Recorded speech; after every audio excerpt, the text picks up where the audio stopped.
Gen জি এবং gen alpha, এদের সামনে ভয়াবহ পরিস্থিতি। তোমরা কি জেনজি না? তোমরা জেনজি না? এখানে সবাই জেনজি। আচ্ছা, gen Z is highly susceptible to or prone to dopamine toxicity.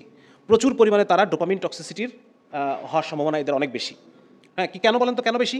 কিসের মাধ্যমে বেশি? মোবাইলের কারণে এবং স্পেশালি রিলসের কারণে।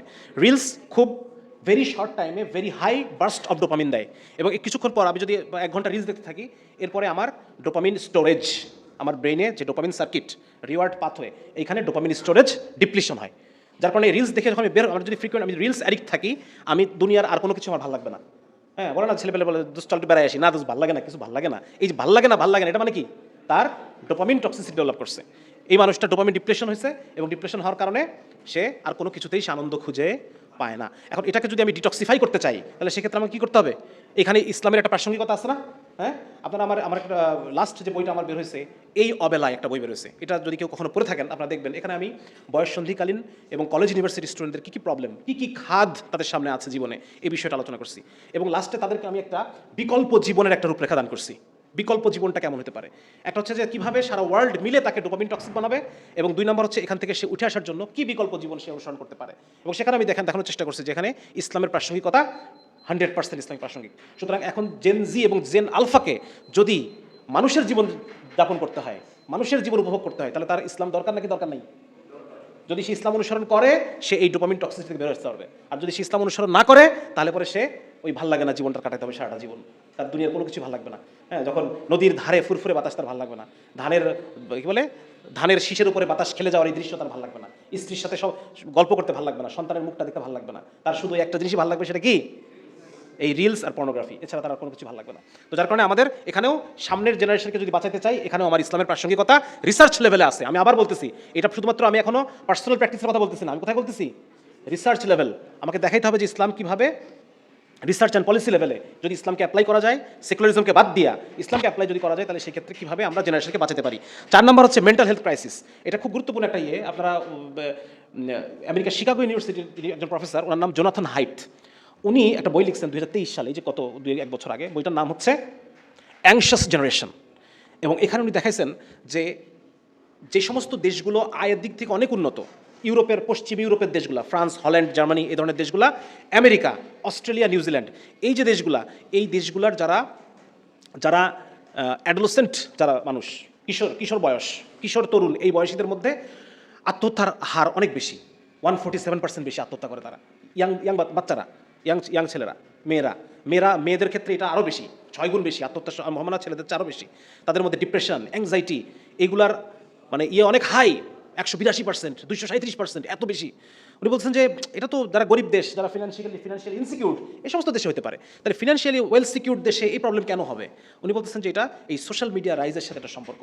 যত সোশ্যাল মিডিয়া রাইজ হয়েছে, তত বেশি তারা এই ডিপ্রেশন, একটা ডোপামিন টক্সিসিটি 1 নম্বর। 2 নম্বর হচ্ছে তারা কম্প্যারিজন। এমন অনেক মানুষের সাথে তারা নিজেকে কম্পেয়ার করতেছে, যাদের আসলে তাদের সাথে বাস্তব জীবনে কখনো পরিচয় হইতো না তার। হ্যাঁ, ও অমুক জায়গায় চলে গেছে, অমুক জায়গায় চলে গেছে, দুবাই বেড়াইতে গেছে, এখানে বেড়াইতে গেছে, ও কত সুন্দর, আমি সুন্দর না, এরকম বিভিন্ন জিনিসে তারা ডিপ্রেসড, তারা অ্যাংশাস, এবং এটার উপরে বই লিখছেন। তো যার কারণে মেন্টাল হেলথ ক্রাইসিস সামনে আরও বাড়বে, এবং এটার থেকে যদি আমরা আমাদের জেনারেশনকে বাঁচাতে চাই, আমাকে পলিসি লেভেলে ইসলাম নিয়ে কাজ করতে হবে। ইসলামকে শুধুমাত্র ব্যক্তিগত প্র্যাকটিসের জায়গায় রাখলে হবে না, ইউরোপ আমেরিকার অনুসরণ করলে হবে না। ইউরোপ আমেরিকার গাছ লাগাইবো, ইউরোপ আমেরিকার ফলই খাইতে হবে, বুঝা গেছে? হ্যাঁ, তাদের জেনারেশন যেভাবে এখন সুইসাইড প্রণ হয়ে গেছে, আমাদের বাচ্চা কাচ্চাও সুইসাইড প্রণ হয়ে যাবে। আচ্ছা, লাস্ট হচ্ছে ওই যেটা বললাম, যে power of faith two restore health. হ্যাঁ, মানে পেশেন্টের হেলথ রেস্টোর করার ক্ষেত্রে ধর্মের যে প্রচণ্ড একটা শক্তি, মানুষ যখন কিছুই থাকে না তখন আল্লাহকে আঁকড়ে ধরে বাঁচতে চায়, যার কিচ্ছু নাই সে সিজদায় গিয়ে সুখ খুঁজে। হ্যাঁ, ধর্মের কারণে মানুষ অনেক পেইন সহ্য করে নেয়, অনেক পেইন, অনেক কষ্ট সহ্য করে নেয়। আখের রাসূলুল্লাহ সাল্লাল্লাহু আলাইহি ওয়াসাল্লাম বলতেছেন, মুমিনের যদি পায়ে কাটাও ফোটে, মুমিনের যদি মাথা ব্যথা হয়, তবু তার গুনাহ মাফ হয়। ধর্ম সমস্ত কষ্ট, দুঃখ, যাতনাকে একটা বৃহত্তর অর্থ প্রদান করে। আমার এই কথা বুঝতে পারছেন? যে ধর্ম অন্য ধর্মের কথা আমি জানি না, আমি ইসলামের কথা বলতেছি। ইসলাম মানুষের জীবনের যত কষ্ট, যত যাতনা, যত ব্যর্থতা, এগুলোকে একটা বিগার পারপাস দেয়, একটা বৃহত্তর অর্থ দেয় জীবনের। হ্যাঁ, তো একজন মানুষ যখন কষ্টে আছে, যার ক্যান্সার, আমি একটা উদাহরণ দিই, আমাদের বড় আলেম, ওনার ক্যান্সার হয়েছে। তো ক্যান্সার হওয়ার পর ওনাকে ডাক্তার বলে দিয়েছে আপনি আর হয়তো আপনার সার্ভাইভাল আর 6 মাস, এর বেশি না। তো তখন ওনাকে জিজ্ঞেস করা হয়েছে যে হুজুর আপনার কেমন লাগতেছে? তো হুজুর বলতেছে আলহামদুলিল্লাহ, আল্লাহ তাআলা আমাকে তওবা করার তৌফিক দান করছেন।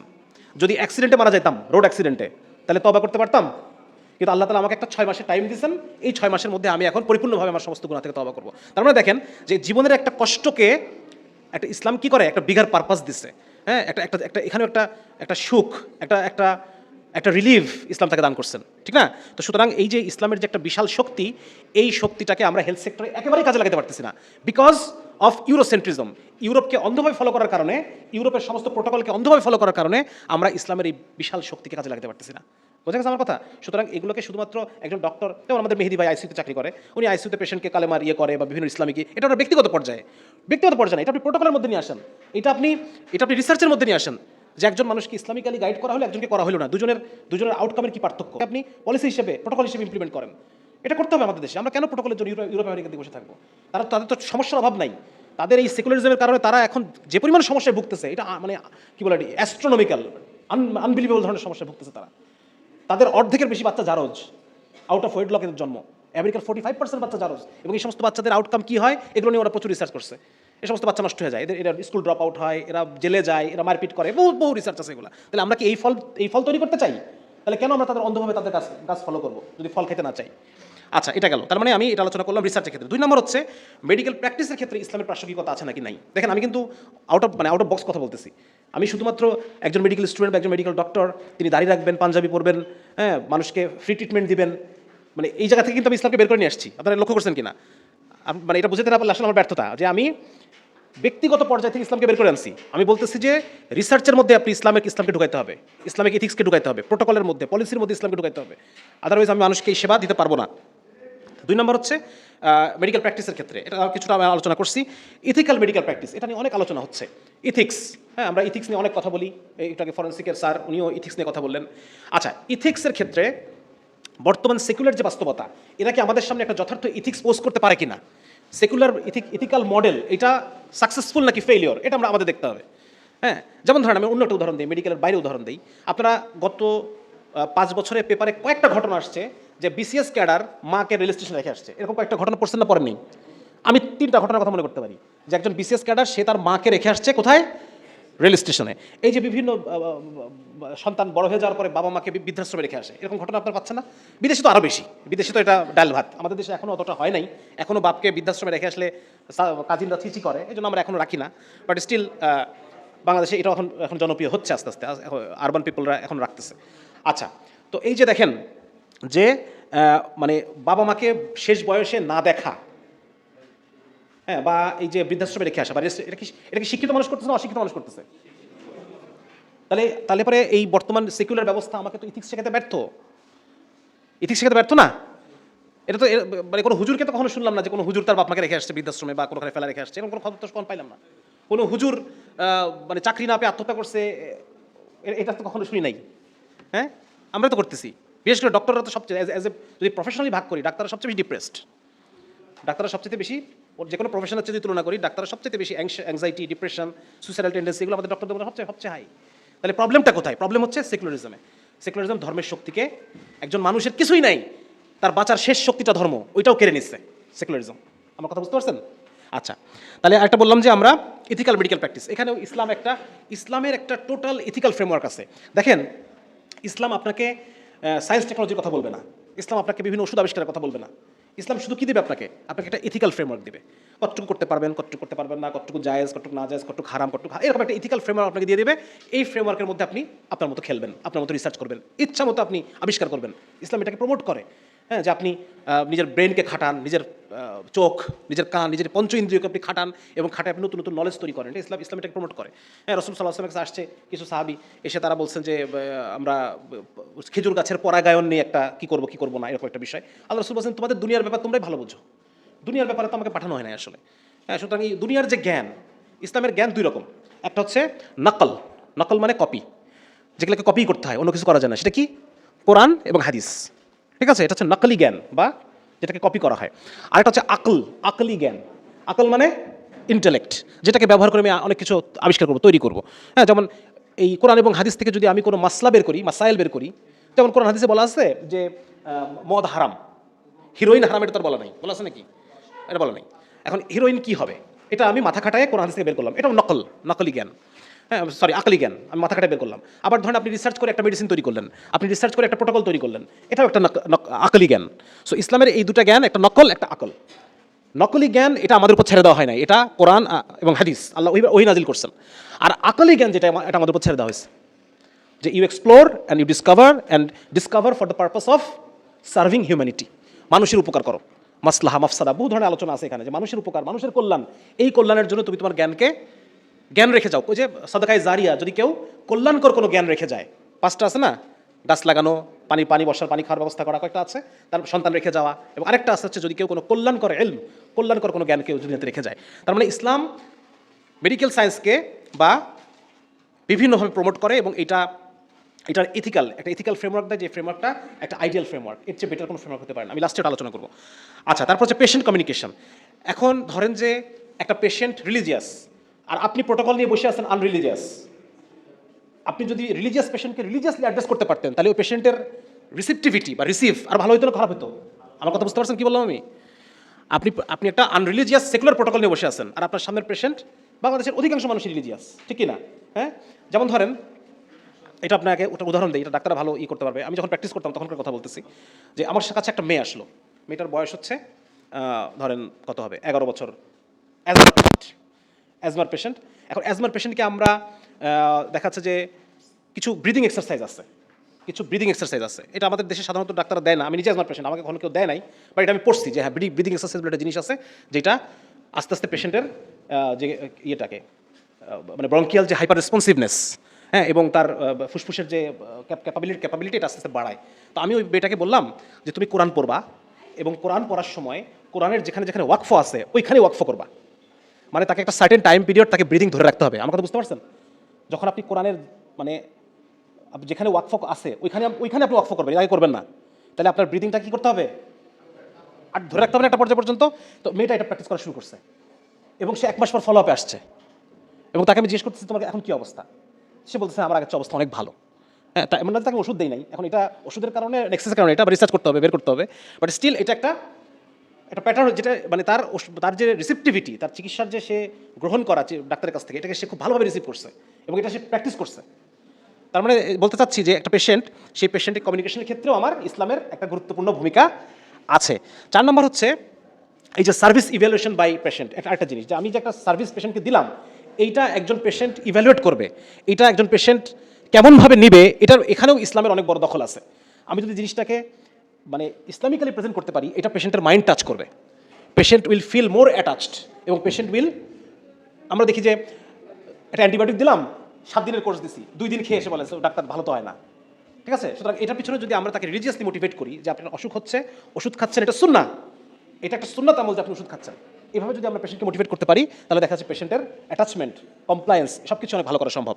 3 নম্বর যেটা, যে মেডিকেল সেক্টরের ইসলামিক প্র্যাকটিস, এটা দুটো জিনিস আলোচনা করলাম, একটা হচ্ছে research and literature, medical literature, আরেকটা আলোচনা করলাম মেডিকেল প্র্যাকটিসের ক্ষেত্রে আমরা কীভাবে ইসলামটাকে অ্যাপ্লাই করতে পারি।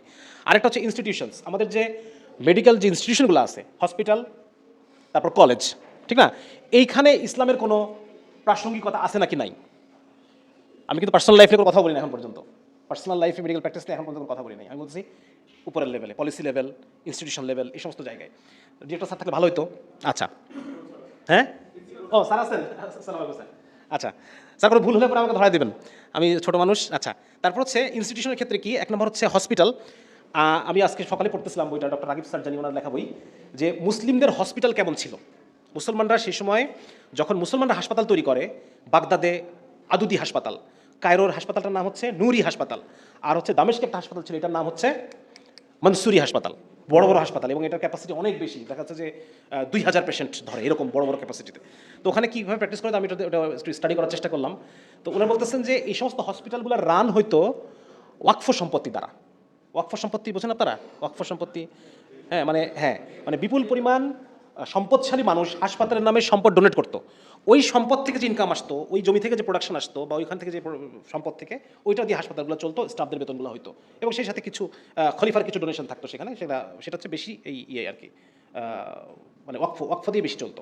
তো এখানে ওনারা বলতেছে এই সম্পত্তি থেকে এমন কিছু স্টাফ নিয়োগ করা হতো, স্টাফরা কি করতো, যে একজন পেশেন্ট হাসপাতালে বসে আছে, ওরা কি করবে, ওরা দুজন গিয়ে আলোচনা করবে যে এত নম্বর ওয়ার্ডের এত নম্বর বেডের পেশেন্টটার কি অবস্থা, হ্যাঁ ভালো অবস্থা, পেশেন্ট কিন্তু শুনতেছে, ওকে শোনায় শুনে আলোচনা করবে, হ্যাঁ ভালো, তুই আগে অনেক ভালো, হ্যাঁ সুস্থ হয়ে যাবে, একদম সুস্থ হয়ে যাবে, অবস্থা খুবই ভালো, উন্নতির দিকে।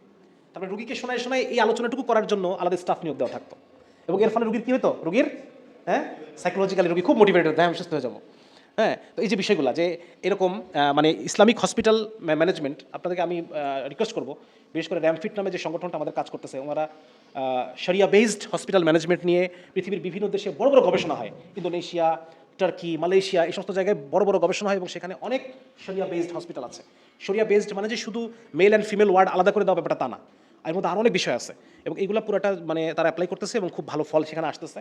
তো যার কারণে আমরা শুধু ওয়েস্টের দিকে না তাকায় থেকে আমাদের মুসলিম ওয়ার্ল্ডে কী কী রিসার্চ হচ্ছে এবং কী কী রিফরমেশন আসতেছে এগুলোর দিকেও আমাদের নজর থাকতে হবে, ঠিক না? আচ্ছা, ফর বেটার অ্যাডমিনিস্ট্রেশন, এটা একটা গুরুত্বপূর্ণ একটা কথা বলি আপনাদেরকে।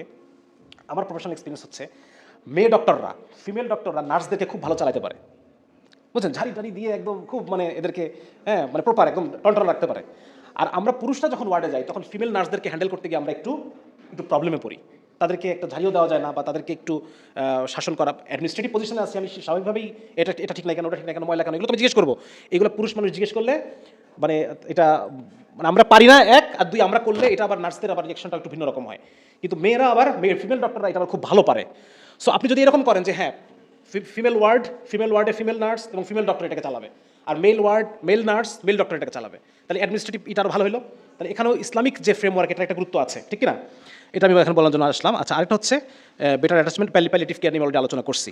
আচ্ছা, এবার হচ্ছে ক্যাম্পাস, একটা মেডিকেল ক্যাম্পাসে ইসলামের প্রয়োজন আছে কি নাই, এটা অনেক বড় আলোচনা। আপনারা যদি এই অবেলায় বইটা পড়েন আপনারা উপকৃত হবেন ইনশাল্লাহ। এখানে আমি রিসার্চ বেসড আমি দেখানোর চেষ্টা করছি, ওরা রিসার্চ করছে, ওরা এগুলো রিসার্চ করছে, কিন্তু এই রিসার্চগুলো এক নম্বর ওরা সামনে আনে না, আর দুই নম্বর হচ্ছে মানে এই ধরনের রিসার্চগুলো ফান্ডিং পায় না, এই ধরনের রিসার্চগুলো লাইমলাইটে আসে না, কোনো ভালো জার্নাল এদেরকে ছাপে না।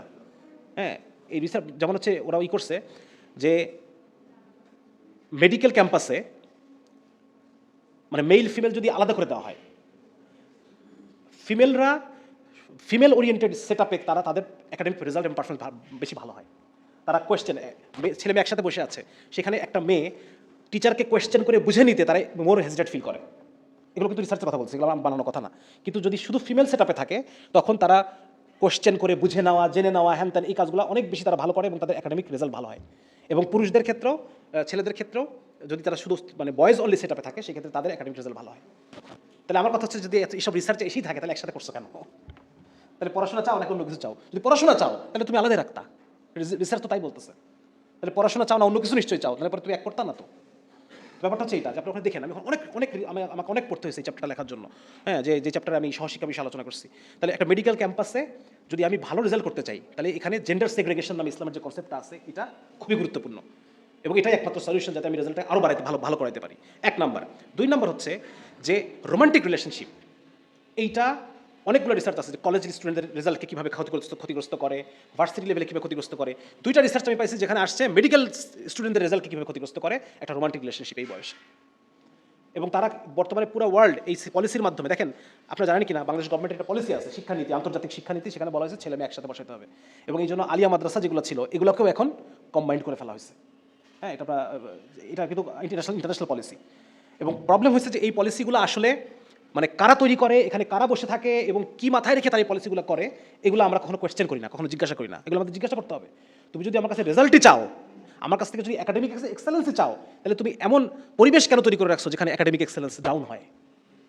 হ্যাঁ, এবং মানে এটা কি বলা যায় এটাকে, মানে আগুন এবং পেট্রোল, আমি এইভাবেই মানে আমার এই ওয়াইলের বইতে আমি এটাই দেখাইছি যে আগুন এবং পেট্রোল, একটা যেই বয়সে একটা ছেলের টেস্টোস্টেরন লেভেল, আমার বয়স এখন 40, আমার চাইতে যে একটা 22 বছর বয়সী ছেলের টেস্টোস্টেরন লেভেল 20 গুণ বেশি। কত গুণ? আর হচ্ছে এই বয়সে একটা মেয়ের মানে অক্সিটোসিন হরমোন লেভেল আমার বয়সে একটা মহিলার চাইতে 6 গুণ বেশি অক্সিটোসিন লেভেল। অক্সিটোসিন কি হরমোন কি চায়?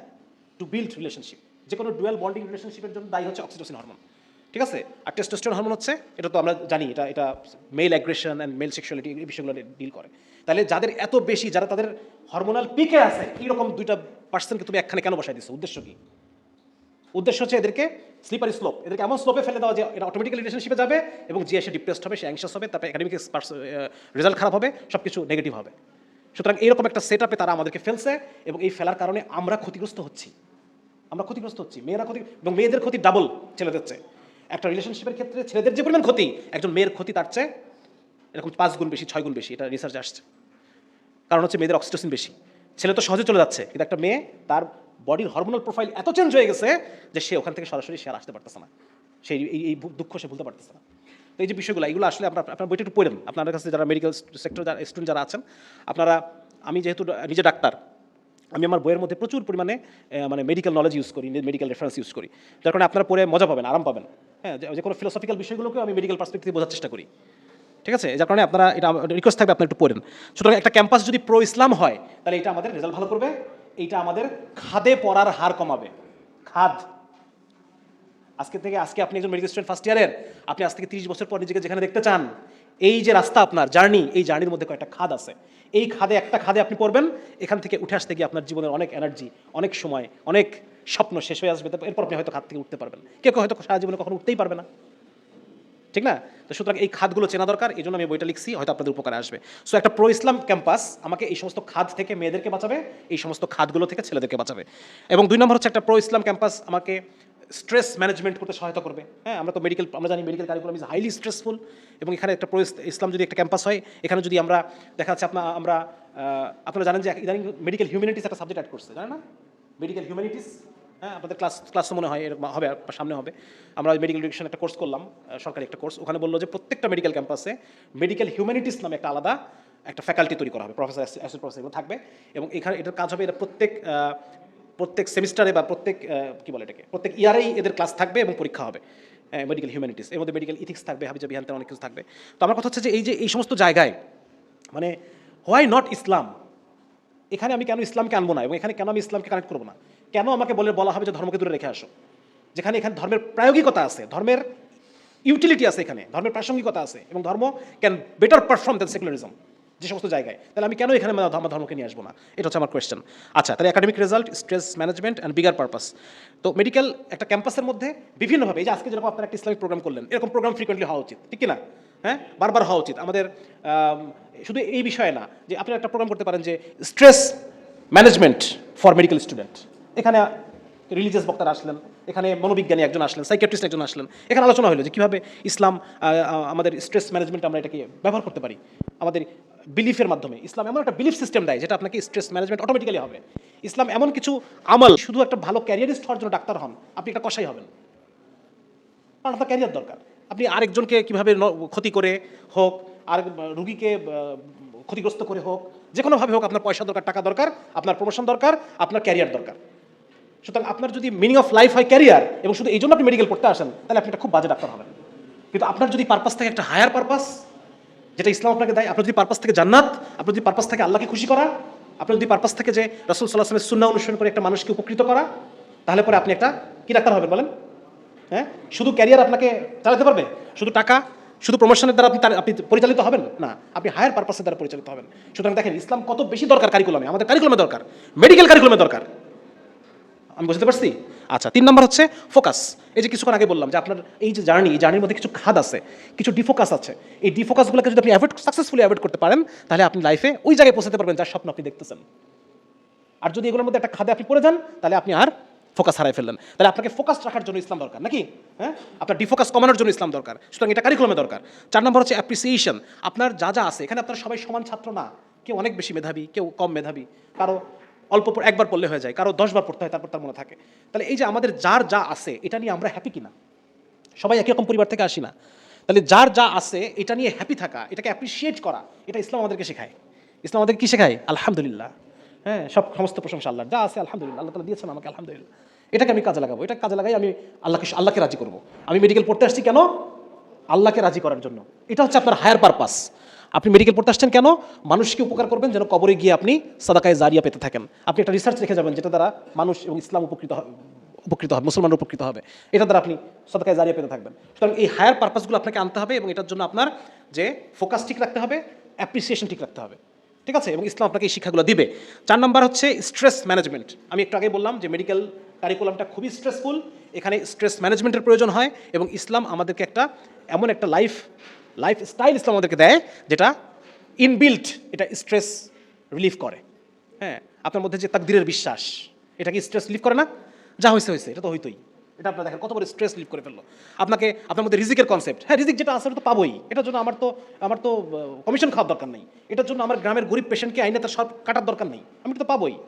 সুতরাং এই যে রিজিকের কনসেপ্ট আপনাকে আরও ভালো একজন পারফর্মার বানাবে। এই রিজিকের কনসেপ্ট আপনাকে একজন কি বলেন, আপনাকে স্ট্রেস ম্যানেজ করবে আপনার, ঠিক না? আচ্ছা এইগুলা। তারপর হচ্ছে আপনি সালাত পড়বেন, সালাতে আপনি আল্লাহর সাথে গল্প করতেছেন, মোনাজাতে আপনি আল্লাহর সাথে গল্প করতেছেন, নিজের সমস্ত কষ্ট আপনি যেটা আপনার স্ত্রীকে বলতে পারেন না সেটা আপনি আল্লাহকে বলতেছেন। এই যে স্ট্রেস রিলিভিং, এটা আছে আমাদের। সুতরাং এটা আমার কারিকুলামে থাকতে হবে। পার্সোনাল ইথিক্স নিয়ে আমি একটু সামনে আলোচনা করবো, তাহলে পুরো বিষয়টা আপনি বুঝতে পারবেন। পার্সোনাল ইথিক্সের ক্ষেত্রে আমার ইসলাম দরকার। সো মানে মেডিকেল ইথিক্স তো ঠিক আছে, বাট এই মেডিকেল ইথিক্সের কোনো হায়ার পারপাস নাই। আপনি কেন মেডিকেল ইথিক্স ফলো করবেন, কেন, ওয়াই? আপনার তো দরকার ক্যারিয়ার। যখন ক্যারিয়ার আর ইথিক্স সামনাসামনি এসে দাঁড়াবে, আপনি কোনটা ফলো করবেন? আপনি ক্যারিয়ার পার্সু করবেন, তখন ইথিক্স বাদ দিবেন তো যাক। কিন্তু যদি আপনার হায়ার পারপাস না থাকে, যখন আপনার হায়ার পারপাস থাকবে তখন আপনি ইথিক্স ফলো করবেন। আমার কথা বুঝে আসছে? সো এটা আমার কারিকুলামে দরকার। আচ্ছা, অ্যাভয়েডেন্স অফ ডিচ, এই যে খাতগুলো অ্যাভয়েড করা আমি বললাম আগেই। আরেকটা হচ্ছে মুসলিম লিগেসি ইন মেডিকেল সায়েন্স। এটা আমি আমার দেখেন কোনো স্লাইড কিন্তু আমি দেখাই নাই, এই স্লাইডটা আমি আপনাদেরকে দিয়ে যাবো। হ্যাঁ, এখানে মুসলিমদের কি লিগেসি, মুসলমানরা আজকের যে বিজ্ঞান, এই বিজ্ঞান মুসলমানদের আবিষ্কার। আপনি বলতে পারেন যে এটা আপনি নিজে মুসলমান বলে বলতেছেন, আমি মুসলমান, খ্রিস্টান বলতেছেন, আমি বলতেছি না তো। এই যে ফ্রেঞ্চ সার্জন রবার্ট ব্রিফোর্ড, ইনি একজন ইতিহাসবিদ, একজন সার্জন। হ্যাঁ, সো উনি বলতেছেন যে এটা মুসলমানদের আবিষ্কার, এক্সপেরিমেন্টাল মেথডের আবিষ্কারকে মুসলমানরা। এই যে চিকিৎসাবিদ্যায় মুসলমানদের কী কী অবদান, এটা আমি আনছি। আমি আসলে যে কোনো জিনিস পড়ে যদি আমার কাছে আমি সন্তুষ্ট না হয়, আমি এটা খুঁজতে থাকি। আমি মেডিকেল নলেজ দিয়ে বর্তমানে যে চিকিৎসাবিদ্যায় মুসলিমদের অবদান, এটা আমি সন্তুষ্ট হতে পারি নাই। সো আমি মানে আরও মানে কী বলা যায়, আরও মলিকুলার লেভেলে আমি খোঁজার চেষ্টা করছি। ক্যাটারাক্ট সার্জারি কে শুরু করছে প্রথম। তারপর হচ্ছে ফার্মাকোলজি, ডোজ অ্যাডজাস্টমেন্ট করা, ডোজ মানে নাপা 500 মিলিগ্রাম, এটা যে এই যে ডোজ, এটা কে ঠিক করছে? এটা মুসলমানদের ঠিক করে দেওয়া। এগুলো আপনারা পড়ে নিন, ঠিক আছে? এগুলো আমি এখন আলোচনা করবো না। হ্যাঁ, শুধু একটা স্লাইড এখানে এই দেখেন। বৈজ্ঞানিক পদ্ধতি, আজকে যে আধুনিক বৈজ্ঞানিক পদ্ধতি, এটা মুসলমানদের হাতে আবিষ্কার। ল্যাব এক্সপেরিমেন্ট, এটা জাবির ইবনে হাইয়ান প্রথমেই কাজটা করছেন, এবং উনি বলছেন যে এই ল্যাব এক্সপেরিমেন্ট ছাড়া কোনো জ্ঞান নিশ্চিত বলে বিশ্বাস করা যায় না, এটা ওনার কথা। 2 নম্বর হচ্ছে কোনো একটা রেজাল্টকে রিপ্রোডিউস করা। রিসার্চের ক্ষেত্রে আপনারা রিসার্চের সাথে সংযুক্ত অনেক যারা আছেন, যে একটা মানে আগের রেজাল্ট পরের রেজাল্টকে মিলানো। হ্যাঁ, যদি রেজাল্টের পার্থক্য হয়, বুঝতে হবে যে মাঝখানে যে আমি ইন্টারভেনশন করছি, ইন্টারভেনশনের কারণে পার্থক্য হয়েছে। বোঝা গেছে? এটা হচ্ছে রিসার্চের নিয়ম। তো এটা প্রথম ইবনে হাইসাম উনি ইতেবার নামে একটা পদ্ধতি চালু করেন, যেখানে কম্প্যারিজনটা আসে। তারপর বারবার পরীক্ষা করে ত্রুটি দূর করা বা হাইপোথিসিসকে রিপ্রোডিউস করা, এটা আমাদের রিসার্চের পরিভাষা একটা, এটা আলবিরুনি করছেন। কন্ট্রোল গ্রুপ, যারা এখানে রিসার্চে আছেন, কন্ট্রোল গ্রুপ, ধরেন আমি 2 গ্রুপ মানুষ নিলাম, এক গ্রুপ মানুষকে আমি শুধু পানি পুশ করলাম, আরেক গ্রুপ মানুষকে মরফিন দিলাম। এখন যে পার্থক্যগুলো আসছে, এটাকে আমি বলবো যে মরফিনের কারণে পার্থক্যগুলো হচ্ছে। তাহলে ওই যাদেরকে পানি দিছি ওদেরকে বলা হয় কি? Control group. এই যে কন্ট্রোল গ্রুপ একটা রাখা, এটা প্রথম শুরু করেন আল রাজি। ওষুধের ডোজ মাপা, এই ডোজ মাপাটা প্রথম শুরু করেন আল কিন্দি। কতটুকু দিলে পরে আমার রেসপন্স আসতেছে, এটা উনি ঠিক করেন, ঠিক আছে? তারপর আজকে বিজ্ঞান কখনোই আগাইতে পারতো না যদি বিজ্ঞানের ভাষা কি? গণিত, ম্যাথ। হ্যাঁ, বিজ্ঞান যে কোনো ন্যাচারাল লকে আবিষ্কার করে সেটাকে ম্যাথমেটিক্সে প্রকাশ করে, এটা হচ্ছে বিজ্ঞানের একটা মূল কাজ। যেমন ধরেন মাধ্যাকর্ষণের সূত্র পড়ছি না আমরা, এফ ইকুয়াল টু এম একটা পড়ছি, আরেকটা কি জি, তারপর m1 m2 by D square. এই যে দেখেন, মানে মাধ্যাকর্ষণটা আপনি ন্যাচারাল ল আবিষ্কার করলেন, করে এটাকে কিসে কনভার্ট করলেন, কিসে প্রকাশ করলেন? বীজগণিতে প্রকাশ করলেন। তাহলে এই বীজগণিত যদি আবিষ্কার না হতো, তাহলে সায়েন্স কোথায় থাকতো আজকে? হ্যাঁ, কে আবিষ্কার করছে বলেন? আল খারিজমি। ত্রিকোণমিতি কে আবিষ্কার করছে? আল মারওয়াজি। হ্যাঁ, শূন্য। আজকে যে আপনি যে মাপেন, সূর্যের দূরত্ব মাপতেছেন বা সূর্যের ব্যাস মাপেন, মাপেন সে মাপেন, কীভাবে মাপে? এগুলা ত্রিকোণমিতির মাধ্যমে মাপে, ঠিক আছে? তারপর হচ্ছে শূন্যের আবিষ্কার। শূন্য যদি আবিষ্কার না হতো, তাহলে আমাদের আজকে অঙ্কটা কেমন থাকতো? রোমান লেটার দেখছেন না? রোমান কেমন রোমান ভাষায় আপনি 1999 লিখবেন, কিভাবে লিখবেন বলেন? হ্যাঁ, কত বড় হবে সংখ্যাটা? হ্যাঁ, বিশাল বড় সংখ্যা হবে 1999 লিখতে গেলে। যদি আরবরা যদি ম্যাথ আবিষ্কার না করতো, শূন্য আবিষ্কার না করতো, তাহলে পরে আজকে আমরা এই লেটারগুলো এত মানে অঙ্কগুলো এত সহজ হতো না আমাদের জন্য। হ্যাঁ, তারপরে চলমান জ্যামিতিক হিসাব বা গতিবিদ্যা, বনু মুসার 3 ভাই তারা আবিষ্কার করছে, স্থিতিবিদ্যা, এইসব। সুতরাং আজকে সায়েন্সকে যদি আপনি একটা 10তলা বিল্ডিং মনে করেন, তাহলে এটার পাইলিং কাদের হাতে? মুসলমানদের হাতে। সুতরাং আমরা হীনমন্য হওয়ার দরকার নেই। আমরা হীনমন্য কেন? ইসলাম নিয়ে আমরা হীনমন্য কেন? ইসলামের কথা উঠলেই আমরা খালি মানে চিন্তা করি যে মোল্লা হয়ে যাবো, মৌলবী হয়ে যাবো। হ্যাঁ, মানে এরকম একটা হীনমন্য চেহারা আমাদের সামনে উপস্থাপন করা হয়। কিন্তু না, আমরা তো হীনমন্য না, এই দুনিয়ার পিছনে আমাদের কত অবদান। সুতরাং আজকে আমরা ইউরোপের দিকে তাকায় কেন থাকবো? শুধু তাদের প্রোটোকল কেন ফলো করবো? শুধু তাদের রিসার্চ কেন ফলো করবো? কেন আমাদের নিজস্ব একটা জার্নাল থাকবে না? কেন আমরা নিজস্ব রিসার্চ নিজেদের মতো করে আমরা রিসার্চ সাজাবো না? হ্যাঁ, এই বিষয়গুলো আমাদের আনতে হবে ভাই। হ্যাঁ, এগুলো এনে আমাদেরকে নতুনভাবে সব কিছু ঢেলে সাজাতে হবে। এগুলো আপনারা পরে পড়ে নিন, এগুলো আমি আলোচনা করবো না। আর এই ওষুধ কোম্পানি গিফট মিট ভাবি যাবে, এগুলো বেশ কিছু আলোচনা আছে, এগুলো আপনারা পড়ে নিন। আচ্ছা, সো মুসলিম লিগাসি এটাও আমার কারিকুলামে আসতে হবে, ঠিক কি না? হ্যাঁ, তাহলে আমি এক তো ক্যারিয়ার দ্বারা মোটিভেটেড, জনসেবা দ্বারা মোটিভেটেড, অ্যাজ ওয়েল অ্যাজ আমি রিলিজিয়ন দ্বারা মোটিভেটেড। হ্যাঁ, যে আমি ইবনে সিনার উত্তরসূরি, আমি আল রাজির উত্তরসূরি, আমি আবুল কাসিম আল জাহরাবির উত্তরসূরি। আবুল কাসিম আল জাহরাবি স্পেনের একজন সার্জন 200 ইনস্ট্রুমেন্ট তৈরি করছে উনি, সার্জন 200 ইনস্ট্রুমেন্ট তৈরি করছে, যার কিছু ইনস্ট্রুমেন্ট এখন আমরা ইউজ করি। 200 ইনস্ট্রুমেন্ট, এবং সেগুলো ছবি আঁকাইছেন, মডেল তৈরি করছেন যে কীভাবে একটা ফোর্সেপস বা হাবিজাবি বিভিন্ন রকম আছে না, চোখের বিভিন্ন ইনস্ট্রুমেন্ট, সাইজ বিভিন্ন রকম, আকার বিভিন্ন রকম, কাজের সুবিধার জন্য এগুলো মডেল ওনার করা, অধিকাংশ মডেল ওনার করা। তো এই যে দেখেন, মানে আমরা তো ওনাদের লিগাসি বহন করতেছি, সো আমাদের তো এরকম হইতে হবে ভাই। হ্যাঁ, তাহলে আমি যদি আমার লিগাসি না জানি, তাহলে এগুলো তো আমার পূর্বপুরুষ জমিদার ছিল, এটা যদি না জানি, তাহলে আমার মধ্যে তো এটা কাজ করবে না, ওই ভাব তো আমার মধ্যে আসবে না। ঠিক আছে, এটা লাস্ট হচ্ছে আমাদের পার্সোনাল লাইফ। এইবার আসেন আমার পার্সোনাল লাইফে আসছি। পার্সোনাল লাইফে ইসলামের গুরুত্ব কী? এটা কি বুড়া বয়সে যখন আমাদের মানে দাড়ি পেকে যাবে তখন ইসলাম পালন করব, নাকি এটা এখন এই মুহূর্ত থেকে আমার জন্য ইসলাম প্রাসঙ্গিক? এখন এই মুহূর্ত থেকে। এটা কি শুধুমাত্র আমি কবরে গেলে পরে পাবো এই জন্য প্রাসঙ্গিক, নাকি এটা আমাকে দুনিয়াতে উপকার করবে? শোনেন, ইসলাম হচ্ছে অবিকল্প। কি অবিকল্প? ইসলামে আখেরাতে তো আছেই। ইসলামে আপনি আখেরাত আল্লাহ রাব্বুল আলামিন বলতেছেন, আউযু বিল্লাহি মিনাশ শাইতানির রাজিম, ইন্নাদ দীনা ইনদাল্লাহিল ইসলাম। আল্লাহর কাছে গ্রহণযোগ্য একমাত্র কি? তাহলে আল্লাহর কাছে আপনি ফেরত যাবেন কবে? মৃত্যুর পর। তাহলে ইসলাম শুধু মৃত্যুর পরেই কাজে আসবে, তাই তো ব্যাপারটা?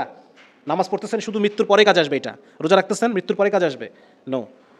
আপনি যদি দুনিয়াতে সুখে থাকতে চান, শুধু দুনিয়াতে, ফর এক্সাম্পল একজন কমিউনিস্ট এসে বলতেছে যে আমি জান্নাত জাহান্নাম এসব বিশ্বাস করি না, আমি দুনিয়াতে সুখে থাকতে চাই, আমার রাস্তা বলে দাও কিভাবে আমি দুনিয়াতে সুখে থাকতে পারবো। তাহলে তার ইসলাম ছাড়া আর কোনো ওয়ে নাই, তাকে ইসলামই মানতে হবে যদি সে দুনিয়াতে সুখে থাকতে চায়। কারণ ইসলাম আমাকে এমন একটা জীবনের কথা বলে, এমন জীবন যাপনের কথা বলে যেই জীবনটা আমার ফিজিওলজির সাথে কম্প্যাটিবল। বুঝতে পারছেন? ইসলাম অনুসারে যদি চলি, আমার হার্ট ভালো থাকবে, আমার চোখ ভালো থাকবে, আমার কিডনি ভালো থাকবে, আমার লাংস ভালো থাকবে। এগুলো এভাবেই ফাংশন করে, যেটা আমার বডি ফিজিওলজির সাথে কম্প্যাটিবল, যেটা আমার সাইকোলজি, আমার ব্রেন প্রসেসিং, আমার নিউরোলজিক্যাল যে প্রসেসগুলো আছে এটার সাথে এটা কম্প্যাটিবল। এটা আমার সোশিও বায়োলজি, 100টা মানুষের বডি ফিজিওলজি কীভাবে একসাথে কাজ করে এটার সাথে ইসলাম কম্প্যাটিবল। আল্লাহর যে আইন কানুন বিধানগুলো দিয়েছেন এটা কম্প্যাটিবল। 1 কোটি মানুষের সাইকোলজি কীভাবে কাজ করে একসাথে, কি করলে পরে 1 কোটি মানুষকে আমি সোশ্যাল কন্ডিশনিং করতে পারবো? হ্যাঁ, এটা এই 1 কোটি মানুষের ব্রেন প্রসেসিং কীভাবে ইনফ্লুয়েন্স করা যায়, এটা কে জানে বলেন? আল্লাহ জানে। আল্লাহ তাআলা ওইভাবে ইসলামটাকে পাঠাইছেন। ইসলাম ইকোলজি বা এই সারা পৃথিবীর এনভায়রনমেন্ট, এটার যে কল্যাণ, এটার সাথে ইসলাম কম্প্যাটিবল। সুতরাং আল্লাহ রাব্বুল আলামিন ইসলামটাকে এইভাবে পাঠাইছেন। যদি কেউ ইসলাম মেনে চলে, সে নিজে ভালো থাকবে, আশপাশের মানুষকে ভালো রাখবে, এবং সবাইকে নিয়ে ভালো থাকবে, পুরো পৃথিবীকে নিয়ে সে ভালো থাকবে। আর কেউ যদি ইসলাম পালন না করে, সে নিজের উপর জুলুম করবে, আশপাশের মানুষের উপর জুলুম করবে, পরিবেশের উপর জুলুম করবে। ঠিক আছে, আমি একটা বই পড়তেছিলাম, টাচ অফ মিডাস বইটার নাম। এই বইয়ে স্পেনে এবং স্টকহোম, স্পেনের বার্সেলোনা এবং স্টকহোমে 2টা সেমিনার হয়েছে। এই সেমিনারে যারা পাবলিশ করছেন, তাদের মূল এজেন্ডা এটা যে বর্তমানে science, deliberate use of science, হ্যাঁ, ইররেশনালাইজড ইউজ অফ সায়েন্স আজকে পৃথিবীকে শেষ করে দিচ্ছে। তাদের কথা হচ্ছে এটা। পৃথিবীতে আজকে যে গ্লোবাল ওয়ার্মিং থেকে শুরু করে যত প্রবলেম, এই প্রবলেমের মূল কারণ কি? সায়েন্স মূল কারণ। সায়েন্সকে মানে যথেচ্ছভাবে ইউজ করার কারণে এখন ওরা বলতেছেন যে সায়েন্সের এখন দরকার একটা ইথিক্যাল ফ্রেমওয়ার্ক। কি দরকার? যেটার মধ্যে সায়েন্স অপারেট করবে। এখন ইথিক্যাল ফ্রেমওয়ার্কটা কী হতে পারে? ওনারা পেপার সাবমিট যারা করছেন তারা বলতেছেন যে হ্যাঁ, ইসলামের কাছে আছে সেই ইথিক্যাল ফ্রেমওয়ার্ক। আপনি যদি ইসলামকে সায়েন্সের ঘাড়ের উপরে যদি আপনি ইসলামের লাগাম চড়ায় দেন, তাহলে সায়েন্স সঠিক রাস্তায় অপারেট করবে, আদারওয়াইজ এই সারা পৃথিবীতে যা হচ্ছে এটা হতে থাকবে। বুঝছেন? তো এখানে আমি একটু আনার চেষ্টা করছি যে আসলে এটা এখানে আমি দেখাতে পারতেছি না আপনাদেরকে। মোট কথা হচ্ছে যে আমি একটু এই আলোচনাটা শেষ করে দিই যে আমাদের মূল ইথিক্যাল ফ্রেমওয়ার্ক, আপনি একটু এই কথাটুকু একটু ধৈর্য ধরে শুনেন। সেটা হচ্ছে আল্লাহ রাব্বুল আলামিন হচ্ছেন ক্রিয়েটর, সমস্ত কিছু সৃষ্টিকর্তা। ঠিক আছে, উনি মানুষ তৈরি করছেন, মানুষের ইন্টারনাল বডি এনভায়রনমেন্ট তৈরি করছেন, সমস্ত মানুষকে আল্লাহ তাআলা তৈরি করছেন। মানুষ যে পরিবেশের মধ্যে থাকে, এই পরিবেশটাকে আল্লাহ তাআলা তৈরি করছেন। এই সব কিছু আল্লাহ তাআলা তৈরি করছেন, এবং সব কিছু একটা অপটিমাম ফাংশনিং আছে। সব কিছু কি আছে? Optimum functioning. অপটিমাম ফাংশনিংটাকে বলা হচ্ছে ফিতরা। ফিতরা মানে কি? ফিতরা মানে হচ্ছে একটা জিনিসকে যেভাবে তৈরি করা হয়, স্বভাবজাত। হার্ট স্বভাবজাতভাবেই পাম্প করবে, এটা হার্টের ফিতরা। কত প্রেশার থাকবে, বিভিন্ন অ্যাট্রিয়াম ভেন্ট্রিকল হ্যান বিভিন্ন জায়গায় কত প্রেশার থাকবে, এই পুরো জিনিসটা হচ্ছে হার্টের ফিতরা। এই ফিতরাটাকে মেনটেন করতে হবে। এই পুরো পৃথিবী, নদী নালা খালবিল, এটা একটা ফিতরা আছে, আল্লাহ তাআলা বানাইছেন এইভাবে এটাকে, এবং এটা একটা ফাংশনিং আছে। এই ফাংশনিংটাকে মেনটেন করতে হবে। এই ফাংশনিংটাকে মেনটেন করার দায়িত্ব কার উপরে? মানুষের উপরে। মানুষ হচ্ছে আল্লাহ তাআলার খলিফা, মানুষ হচ্ছে আল্লাহ তাআলার, আল্লাহ যেভাবে তৈরি করছেন এবং যেভাবে এটাকে ফাংশনিং রাখছেন, মানুষ আল্লাহর খলিফা হিসেবে এই পুরো জিনিসটাকে এইভাবে ফাংশনিং রাখবে, এটা মানুষের দায়িত্ব। বোঝা গেছে? তাহলে আল্লাহ হচ্ছেন ক্রিয়েটর, খালেক, উনি সব কিছু বানাইছেন ফিতরা অনুসারে। এই ফিতরাটাকে মেনটেন করবে মানুষ কি হিসেবে? খলিফা হিসেবে। এবং এই পুরা জিনিসটা মানুষের কাছে দেওয়া হয়েছে আমানত হিসেবে। কি হিসেবে? আমানত হিসেবে। আমার এই শরীর আমার কাছে আমানত।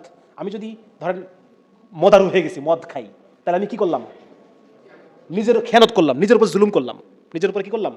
আমাকে যেটা আমানত রাখা হয়েছিল আমি এটার উপর জুলুম করলাম। এই জন্য আল্লাহ তাআলা কোরআনের মধ্যে বিভিন্ন জায়গায় বলছে, হে মানুষ, যারা তোমরা নিজেদের উপর জুলুম করেছো, বারবার আল্লাহ তাআলা বলছেন, হ্যাঁ, যারা নিজেদের উপর জুলুম করেছো, তো না তাকনা তুমি রাহমাতিল্লাহ, আল্লাহর রহমত থেকে নিরাশ হও না, আল্লাহ সব গুনাহ মাফ করে দিবেন, ইন্নাল্লাহা ইয়াগফিরু যুনুবা জামিআ, সব গুনাহ আল্লাহ মাফ করে দিবেন। সো আবার আসি, আল্লাহ ক্রিয়েটর, আমি খলিফা, আল্লাহর খলিফা। আল্লাহ তাআলা সবকিছু তৈরি করছেন ফিতরা অনুসারে। এই ফিতরাটা মেইনটেইন করতে হবে, এটা আমার দায়িত্ব, আমার আমানাত এটা, ঠিক আছে? এইটা যদি আমি করি, আমি আমলে সালিহ করলাম, নেক আমল করলাম। আর এটা যদি আমি না করি, আমি জুলুম করলাম। আমলে সালিহ করার জন্য, এই ফিতরা মেইনটেইন করার জন্য আল্লাহ তাআলা একটা ব্যবস্থা দিচ্ছেন, এটা হচ্ছে ওহী। কিভাবে চললে পরে এই সব কিছু ফিতরা ঠিক থাকবে। একটা উদাহরণ দিই আমি আপনাকে। যেমন ধরেন, আজকে সমস্ত ইন্ডাস্ট্রিগুলা কোথায় ময়লা ফেলে বলেন দেখি? বর্জ্য পদার্থ নদীতে। আর রাসূলের ইনস্ট্রাকশন কি ছিল? পানি অপচয় করো না, প্রবাহিত পানিতে অপচয় আছে। কে বলছেন এটা? তাহলে এই যে দেখেন, একটা মূলনীতি আল্লাহ দিয়ে দিচ্ছেন, এই মূলনীতি যদি সায়েন্স মানতো, তাহলে আজকে সারা পৃথিবীটা নষ্ট হয়ে যাবে? এভাবে সারা পৃথিবীটা নষ্ট হয় না, ফিতরা ঠিক থাকে। আর আমরা এই মূলনীতি, মানে ফিতরা ঠিক রাখার মূলনীতি, এটাকে আমরা ভায়োলেট করছি, জুলুম জালেম হয়েছি। বুঝা গেছে ব্যাপারটা? তাহলে এই দেখেন, তাহলে এই জিনিসটা যদি আমি ফিতরাকে ঠিক রাখি, এটা নেক আমল, এইটা করার জন্য ক্রমাগত মানুষকে পুশ করা, এটা হচ্ছে সৎ কাজে আদেশ, আমর বিল মারুফ। আর জুলুম থেকে মানুষকে ফিরায় রাখা, এটা হচ্ছে নাহি আনিল মুনকার বা অসৎ কাজে নিষেধ। এই দুটো মেনটেন করবে কে? ইসলামিক স্টেট বা খেলাফা। আমার কথা বোঝা যাচ্ছে? এবার আল্লাহ কর্তৃক অর্পিত দায়িত্ব, তার পুরা সৃষ্টিটাকে ঠিক রাখতে হবে আমাদেরকে, পুরা সৃষ্টির ফিতরাত ঠিক রাখতে হবে, নিজের ফিতরাত ইনক্লুডিং নিজের ফিতরাত, ইনক্লুডিং নিজের বডি, ইনক্লুডিং নিজের পরিবার, নিজের সমাজ, নিজের রাষ্ট্র, নিজের অর্থ ব্যবস্থা, বিচার ব্যবস্থা, হ্যাঁ, এই পুরা জিনিসের ফিতরা ঠিক রাখতে হবে। যদি আমি আল্লাহর বিধান ছাড়া অন্য কোনো বিধান এটা পরিচালনা করি, তাহলে কি হবে? জুলুম হবে। বিচার ব্যবস্থা আজকে দেখেন অন্য জিনিস চলে আসছে না, ব্রিটিশদের আইন, এটার কারণে জুলুম হচ্ছে না? জুলুম হচ্ছে না? ৪৫ লক্ষ মামলা সুপ্রিম কোর্টে এখন পর্যন্ত ঝুলে আছে, শুধুমাত্র এই বিচার ব্যবস্থা সেকুলারাইজেশনের কারণে। ৪৫ লক্ষ, 4.5 মিলিয়ন মামলা ঝুলে আছে এখন পর্যন্ত। তাহলে এই 4.5 মিলিয়ন বাদী, এরা কি বিচার পাইছে না পায় নাই? 4.5 মিলিয়ন আসামি ঘুরে বেড়াচ্ছে না? ঘুরে বেড়াচ্ছে না? তাহলে এটা হলো সবকিছুর ফিতরা নষ্ট হয়েছে না ইসলাম না থাকার কারণে? সুতরাং ব্যাপারটা হচ্ছে এটা, যে আসলে এই যে এতক্ষণ যা বললাম, এটা হচ্ছে আমার আইডিওলজিক্যাল ফ্রেমওয়ার্ক, ইথিক্যাল ফ্রেমওয়ার্ক, যে আমি আল্লাহ কর্তৃক দায়িত্বপ্রাপ্ত এবং আমার ফিতরাকে ঠিক রাখতে হবে। আমার প্রত্যেকটা জায়গার যে ইসলামিক ম্যানেজমেন্ট যেটা আছে, এটাকে আমার ঠিক রাখতে হবে। প্রত্যেকটা জায়গায় আল্লাহর বিধানকে বাস্তবায়ন করতে হবে। এই জন্য আপনারা আজকে যেখানে আমার সামনে উপবিষ্ট, আপনারা একটা সময় মানে স্যার যেরকম আজকে একটা সময় আপনাদের ছাত্র ছিলেন, আজকে স্যারের হাতে পুরো মেডিকেল কলেজটা স্যারের কাছে, তাই না? তো একটা পর্যায়ে আপনারা বিভিন্ন জায়গায় যাবেন, আপনারা নিয়ত করেন যে যেখানে যাবেন সেইখানে সেকুলার ইট খুলে লাগাবেন, একটা ইসলামী ইট। নিয়ত করতে পারছেন? নিয়ত করছেন? যেখানে আল্লাহ তাআলা আপনাকে পৌঁছাবে সেখানে একটা সেকুলার ইট খুলবেন, ওইখানে ইনস্টল করবেন একটা ইসলামী সিস্টেম, একটা ইসলামী ইট ওখানে লাগাবেন, ঠিক আছে ইনশাআল্লাহ? যাতে করে আমরা মানুষের কাছে, আল্লাহ তাআলার সবচেয়ে প্রিয় সৃষ্টি হচ্ছে মানুষ, এই মানুষের কাছে যেন আমরা আল্লাহর যে ইনসাফটা আমি পৌঁছে দিতে পারি, আল্লাহ তাদের জন্য যে ইনসাফের ব্যবস্থা রাখছেন, যে সুন্দর জীবনের ব্যবস্থা রাখছেন, এটা যেন আমি তার কাছে পৌঁছে দিতে পারি, ঠিক আছে ইনশাআল্লাহ? সবাই নিয়ত করছেন তো ইনশাআল্লাহ? হ্যাঁ, এটা শুরু করতে হবে নিজের জীবন থেকে। কোথা থেকে? নিজের জীবন থেকে শুরু করতে হবে, পরিবার, সমাজ, আস্তে আস্তে আলটিমেটলি রাষ্ট্র। ইসলামী রাষ্ট্র ছাড়া, এই মানবতার মানে খেলাফার প্রত্যাবর্তন ছাড়া এই মানুষের সুখ নাই, মানুষের সুখ নাই। আপনার ইপস্টেন ফাইল দেখছেন নাকি? হ্যাঁ, ইপস্টেন ফাইল, হ্যাঁ, এরা হচ্ছে মানে বর্তমানে যারা বিশ্বের মানে সিস্টেম যারা রেগুলেট করে, এরা হচ্ছে তারা। এই সমস্ত মানুষগুলো এত নিকৃষ্ট এই সমস্ত মানুষগুলো, এদের হাতে আমরা আমাদের সন্তানদের ভবিষ্যৎ, আমাদের ভবিষ্যৎ সব দিয়ে রাখছি এদের হাতে। হ্যাঁ, এরা লিবারালিজম প্রমোট করে, এরা সেকুলারিজম প্রমোট করে, এরা ইসলামকে মানে অবদমন করে রাখে, কোনোখানে মাথা তুলতে দেয় না। যে ইসলামের কথা বলছে সে জঙ্গি, সে টেরোরিস্ট, এরা করে এটা, ঠিক আছে? সুতরাং এদেরকে, এই সমস্ত মানুষ দমন হবে যখন খেলাফা আসবে, ঠিক আছে? এবং খেলাফা আসতে হলে সেটার পদ্ধতি কি হবে, এটা আবার বলছে যে আপনার একটু রোড ম্যাপ, এটা মানুষকে সচেতন করতে হবে। যে কোনো কাজের শুরু হচ্ছে দাওয়া। এখন তো মানুষ সচেতনই না, মানুষ নিজের ফিতরাই বোঝে না। মানুষ মনে করে যে আমাকে যদি সুখে থাকতে হয়, আমাকে প্রচুর ক্যাপিটালিজম করতে হবে, পুঁজিবাদী ব্যবস্থার মধ্যে ঋণ নিতে হবে, লোন নিতে হবে, লোন নিয়ে ব্যবসা করতে হবে। মেয়েরা মনে করতেছে যদি আমাকে যদি স্বাধীন হতে হয়, তাহলে আমার বাবা, ভাই, স্বামী সবাইকে শত্রু হিসেবে গণ্য করতে হবে। হ্যাঁ, নারীবাদ আমাকে মুক্তি দান করবে, ধর্ম আমাকে আবদ্ধ রাখে। তো এই সবাই, আমরা তো সবাই ফিতরাত নষ্ট হয়ে গেছে, নষ্ট হয়ে গিয়ে আমরা এখানে ওখানে সেখানে সমাধান খুঁজতেছি। আর যেটা সমাধান সেটাকে আমরা ঘৃণা করতে শেখাইছে এই এপস্টেইনরা আমাদেরকে, যে যেটা সমাধান সেটাকে ঘৃণা করো, তাহলে পরে আমি অনেক মুরগি পাবো, ঠিক আছে? সুতরাং আমাদের এখন করণীয় হচ্ছে আমরা ব্যাপকভাবে দাওয়াতি কাজ করব। আজকে আমি আপনাদেরকে যেভাবে সচেতন করার চেষ্টা করলাম, এভাবে ব্যাপকভাবে আমরা সমাজের সমস্ত স্তরে আমাদের মানুষদেরকে সচেতন করব, এবং একটা পর্যায়ে ইসলাম আসবে বিপ্লবের মাধ্যমে। কেউ সহজভাবে ইসলামকে আসতে দিবে? বলে না কেন দিবে? এই এপস্টেনটা দিবে সহজভাবে ইসলাম আসতে? হ্যাঁ, তাহলে এদেরকে চড়থাপ্পড় মেরে থামাই দিয়ে ইসলাম আনতে হবে। হ্যাঁ, সুতরাং এদের অনুগত হয়ে না, এদের আনুগত্য স্বীকার করে কখন ইসলাম আসবে না। এদের আনুগত্য স্বীকার করে ইসলাম, কারণ ইসলাম তো আসবেই একে ধ্বংস করার জন্য। সুতরাং কখনোই ইসলামকে সহজভাবে আসতে দিবে না। আমরা যেভাবে সহজভাবে চিন্তা করি, সুতরাং ইসলাম আসবে একটা রক্তক্ষয়ী বিপ্লবের মধ্য দিয়ে ইসলাম আসবে। হ্যাঁ, রক্তক্ষয়ী একটা, এই জন্য আল্লাহ তাআলা কোরআনের মধ্যে বলে দিয়েছেন, কি বলে দিয়েছেন? কুতিবা আলাইকুমুল কিতাল, তোমাদের উপর যুদ্ধ ফরজ করা হলো। আমরা তো ভুলে গেছি এগুলা, আমরা তো এগুলো এখন সব ছেড়ে দিচ্ছি। আল্লাহ জানেন যে জিহাদ শব্দটা নিয়ে আমরা প্যাচ খেলবো, এই জন্য আল্লাহ জিহাদ শব্দ ব্যবহারই করেন নাই। আল্লাহ বলছেন কুতিবা আলাইকুমুল কিতাল, তোমাদের উপর যুদ্ধ ফরজ করা হয়েছে। কিন্তু আমরা মুসলমানরা এখান থেকে সরে আসছি। আমরা যে এই যুদ্ধের ফরজের বদলে আমরা বিভিন্ন XYZ এই সেই ভোটের যুদ্ধ, ব্যালটের যুদ্ধ ইত্যাদি বিভিন্ন নামে বিভিন্ন রকম বাইপাস তৈরি করছি আমরা, এবং নিজেকে সন্তুষ্ট, নিজে আপনি আত্মপ্রতারণা। এটা আপনি নিজেকে সন্তুষ্ট করার চেষ্টা করতেছেন যে আমি যেটা করতেছি আমি আল্লাহর রাস্তায় আছি, বাট এটা আত্মপ্রতারণা। এইটা হচ্ছে ওই যে কি জানো, উট পাখি যেরকম মাথা ঢুকায় রাখে, হ্যাঁ, মনে করে যে না সব ক্লিয়ার হয়ে গেছে, আমরা ওই কাজটা করতেছি এই আমাদের উপর আল্লাহর যে হুকুম, কেতালের হুকুমকে করার মাধ্যমে। করার দরকার নেই কেতাল, আপনি এখন অতপক্ষে স্বীকার তো করেন যে আল্লাহ এটা আমাদের উপর বলছিল, আল্লাহ আমাদের মূল হুকুম এইটা, এটা তোকে স্বীকার করে না এখন আজকাল। এনিওয়ে, তো তার কারণে আমরা আজকে আলোচনার আমার শেষ, আমি আর আলোচনা করবো, অনেক বেশি হয়ে গেছে। মোট কথা যে কথাগুলো আলোচনা হলো এগুলো আল্লাহ আমাদেরকে বোঝার তৌফিক দান করুক। ইসলাম টেক অ্যাওয়ে মেসেজ হচ্ছে ইসলাম অবিকল্প দিন। ইসলাম আমার এই দুনিয়ার জীবনেই আমাকে বেনিফিট পৌঁছাবে, আমার লাগবে এটা ছাড়া আমি দুনিয়াতে ধ্বংস হয়ে যাব। কীভাবে ধ্বংস হবো এটা আমি এই অবেলায় বইতে আলোচনা করছি। এবং ইসলাম আমাকে, যদি আমি শুধুমাত্র ইসলাম প্রতিষ্ঠা করতে পারি সারা পৃথিবীতে খেলাফার মাধ্যমে, শুধুমাত্র তখনই মানবতার প্রকৃত মুক্তি সম্ভব। এছাড়া বাকি সবাই, আল্লাহ ছাড়া বাকি প্রত্যেকে মানুষের উপর জুলুম করে, এক আল্লাহ কারো উপর জুলুম করেন না, ঠিক না? আল্লাহর কোনো স্বার্থ আছে নাকি? আল্লাহর কোনো স্বার্থ নাই। আল্লাহ শুধুমাত্র আমাদেরকে ভালোইবাসেন, আর অন্য সবাই আমাদেরকে ব্যবহার করতে চায়, অন্য সবাই আমাদেরকে শোষণ করতে চায়, ঠিক না? সুতরাং আমার আল্লাহ তাআলা যদি যেগুলো সঠিক, এগুলো আল্লাহ তাআলা আমাদেরকে মনে রাখার তৌফিক দান করুক, এগুলোর মাধ্যমে দাওয়াতি কাজ করার তৌফিক দান করুক। এবং তোমরা ভালো করে পড়াশোনা করবা, ঠিক আছে না? হ্যাঁ, স্যারদের সম্মান করবা, স্যারদের দোয়া, এবং সেই সাথে ভালো করে পড়াশোনা করবা। এবং ভালো করে পড়াশোনা করার উদ্দেশ্য হবে এটা যে আমি আল্লাহকে সন্তুষ্ট করব, আমি ইসলামকে বিজয়ী করব, এটা হবে আমার উদ্দেশ্য। আমরা ইসলামকে বিজয়ী করার জন্য আমার রক্ত, আমার ঘাম, আমার চোখের পানি, যা যা লাগে, আমার হাড্ডি মাংস সব খরচ করা দরকার। আল্লাহ তুমি নিয়ে যাও, আমাদের সব খরচ করো, ইসলামকে বিজয়ী করো, আমাকে ব্যবহার করো, ঠিক আছে ইনশাআল্লাহ? আমাদের এই জ্ঞানকে ব্যবহার করবো। আমরা শুধুমাত্র মেডিকেল সায়েন্সে আবদ্ধ থাকবো না, আমরা বিভিন্ন অন্যান্য যে শাস্ত্রগুলো আছে যেগুলো আমার জানা দরকার, এগুলো আমরা জানার চেষ্টা করবো ইনশাআল্লাহ, ঠিক না? ইতিহাস, দর্শন, কারণ এরা পৃথিবী চালায়, অর্থনীতি, এই সমস্ত বিষয়ে আমার স্পষ্ট ধারণা থাকতে হবে। শুধুমাত্র মেডিকেল সায়েন্স নিয়ে যে আমি পড়াশোনা করবো তা না, বাকি বিষয়গুলো আমি পড়াশোনা করবো, ঠিক আছে ইনশাআল্লাহ?